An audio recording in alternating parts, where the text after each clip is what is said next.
And welcome back to the Doug Karns program here on All Noise Radio. 267-495-4866 is my phone number, or reach me at my email at dougkarnsprogram@gmail.com. All right, we're back here with Joe Balcom. We're finishing up with Adam Carolla, which he was just going on about the Occupy movements and how they're really just these self-entitled bleeps, as he would say. But it's the generations that are coming up. My generation and the ones after it are coming up like they're self-entitled to everything, whatever they want. You know, I just remember being told when I was little, you could be whatever you want. You could be president, you could be a CEO, you could be whatever. But the one thing was told to me is that I had to work for it. Yep. You know, it wasn't a given like, you know, if you want that, you go to communism because, you know, I guess they roll the die and whatever comes up, you're the CEO of some big company. But that's not how it works here, and you have to work for it. And these Wall Streeters, as you could tell, are not working for anything really. I mean, they're crapping on cop cars and. Well, they were at least. Yeah, not anymore. Now they're just in their own home. Yeah, now they're back to their sitting on the couch. Their parents' $1 million homes, and they're sitting there. Sitting in their underwear playing video games. Exactly. So let's finish up with the Adam Carolla clip, because we're playing this because me and Joe feel that he has this so dead on, again, without the language, but he is so dead on of pegging this generation and the Occupy movement. Oh, why am I not doing better? You just find some guys got more than you and go, hey man, what do you need all that for? It's the same version of, hey man, what do you need an MVP trophy for? Because I bust that's why. Or maybe I'm just genetically better than you. Either way, buddy, I got the trophy. So shut the up and get the back to work, or better yet, on the bench where you belong. This is what's going on. So they're feeling shame. They've been shamed by life because they haven't been prepared for life. They've been had so much smoke blown up their collective. By the time they get out in the real world and they realize the real world doesn't give a where you're from or what your mommy said you were or how pretty you are or what you do. They don't give a what anyone, and all those lies that were told to your parents about how special you are and how no one was created like you, and all this advertised with Nike and all this, like, it's just one you and you take it all and it's your world and all that Reebok doesn't mean when you get to the real world and you're just looked at as peon number 27 who's putting in an application, and guess what? I don't like your attitude. Feet off my desk and hit the bricks. I'm not hiring you. Then now your plan is to come back and throw a brick at my window. That's your plan. This is what's going on. It's this envy and shame, and there's going to be a lot more of it. Because it used to be, back in the day, father would be walking his son down the sidewalk, and you'd see a guy go by in a Rolls Royce, and the father would say, there goes Mr. Jenkins.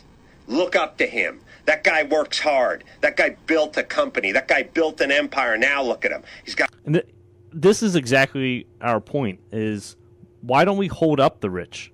You know, like why don't we say this is what you should strive for? There's not an infinite pie out there to be had. Pies are created. Mm-hmm. You know, because you always hear these occupiers say, you know, we just want our piece of the pie. Well, there's not one singular pie. There's a bunch of pies, and there's more being baked. Yeah, well, instead of sitting there, why don't you go out and create your own? Exactly. Start your own idea. You know, you'll probably get further doing it yourself than sitting there protesting. Yeah, and trying to get, you know, government to take the money from the rich to give to you, because I guarantee you're not getting that much from the government anyways, even if they would take all the money.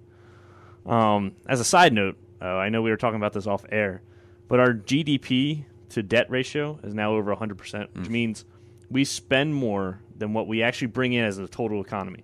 So sad. I don't have the numbers in front of me, but I believe total yearly that we bring in is like $6 trillion or something like that. That could be like as an entire economy. It could be more. The United States? As a private industry in the United States, we bring in, like, businesses. Oh, okay. Yeah, we bring in, that's the gross domestic product. Yeah. We bring in like $6 trillion. Well, the government now spends more than that. Mm-hmm. Like, that's not good. Because now you're saying You can take every single dime everybody has, and you still can't pay the debt. So every single asset, dollar, precious metal that anybody owns, you can take all of that from every single American, all 300 million, and you still wouldn't be able to pay off the debt. It's ridiculous. So even if you would tax the rich 100%, you're not going to have enough money to pay the debt. Oh, see, 1% paying 50% is not good enough for them. No. Not good enough. Yeah. All right, let's just finish up another minute of this audio, and then we'll move on. This Rolls Royce, he's driving up the hill. But what do we do now? Now it's like, oh, look at him. Look at him. Does he need that car? Yeah. Why does he need that car? I'm driving a fucking Chevette. Why does he get to drive that car? You know, let's go throw a rock at it. That ain't going to help you get out of the Chevette. That's right. To work. And by the way, parents, society, we are creating a group of self-entitled monsters. Well, let's knock it off. Right. And I'm wondering... All right, so that he basically just sums it up there that we are creating these monsters, self-entitled monsters. That's what it is. And there's one thing I noticed while listening to this. Now, I don't know what he said before or after the clip, but this clip that is exploding throughout the internet, I don't think he actually mentioned the word or the words Occupy Wall Street. No. I think basically it's good that he didn't say that, because I actually let a couple people at my job listen to this, and they're just your average person. They don't really pay attention to that much politics, but here and there. But they listened to this, and they were like, wow, that's true. Yeah. That's really what's going on. And I think kind of like the R and the D that you put next to politicians, once people see that, it's like either you love them or you hate them. Or if you say Occupy Wall Street or the Tea Party, people already form opinions.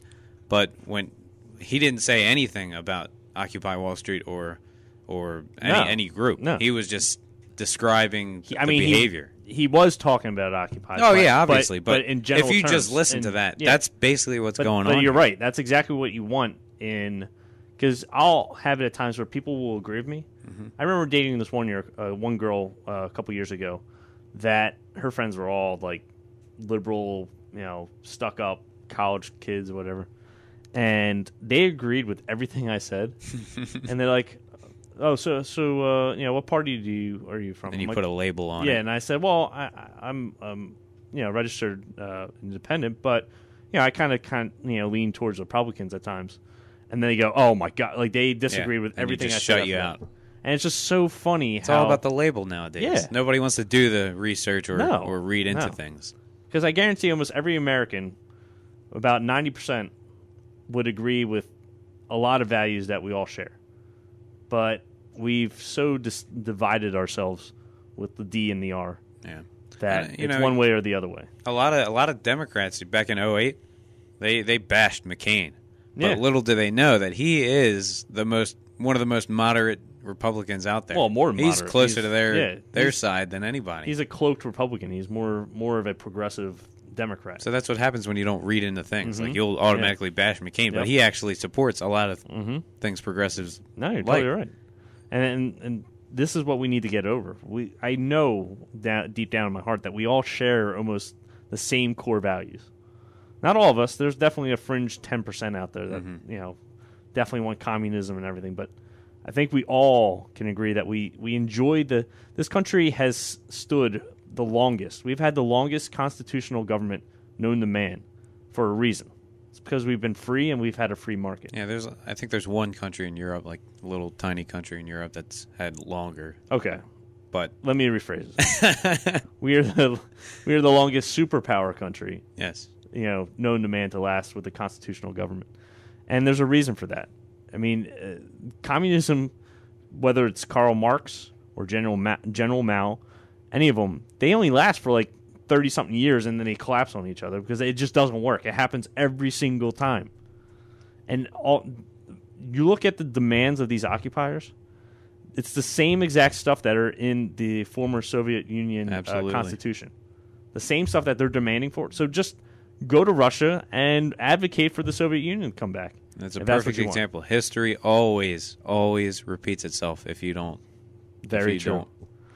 Read into it. All right, so let's move on going on the topic of self-entitlement, we're running out of time here.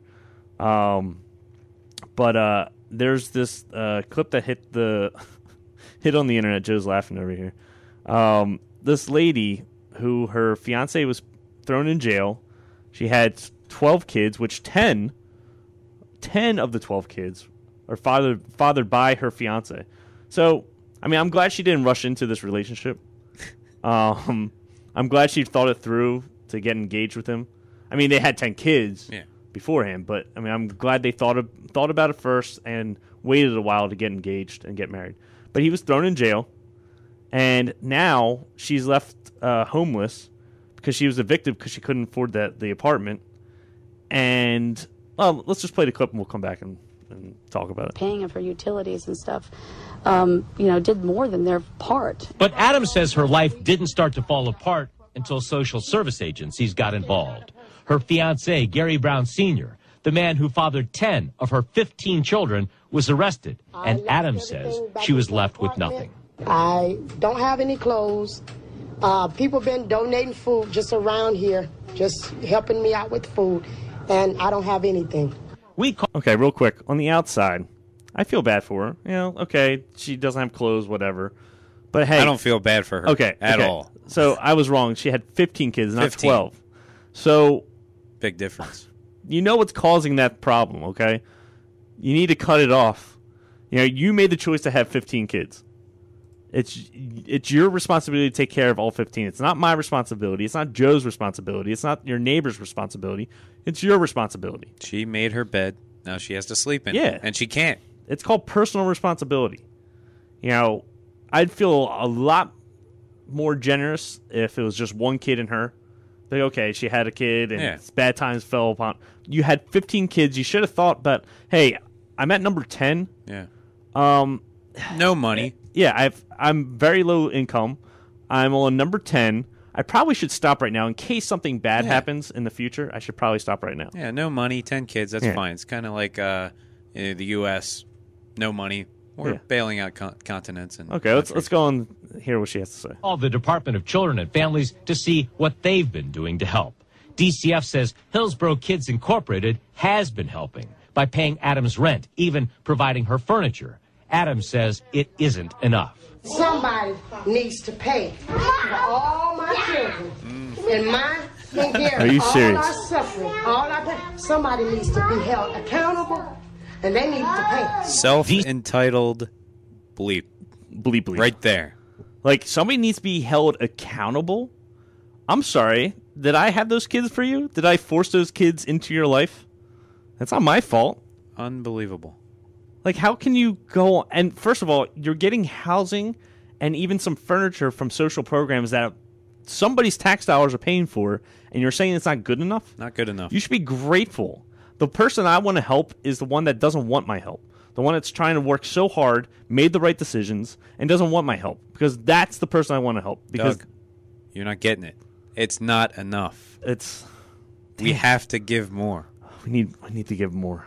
All right, you know what? I'm going down to join Occupy Wall Street right now. Let's go. 1% needs to give more. We got to start it up help again. Pay this lady what she needs to take care of her stupid 15 children that she decided to have. They need help. All right. They need help. Well, thanks for joining us this week. Me and Joe will be back next week here on the Doug Karns program. Have a good week, everybody.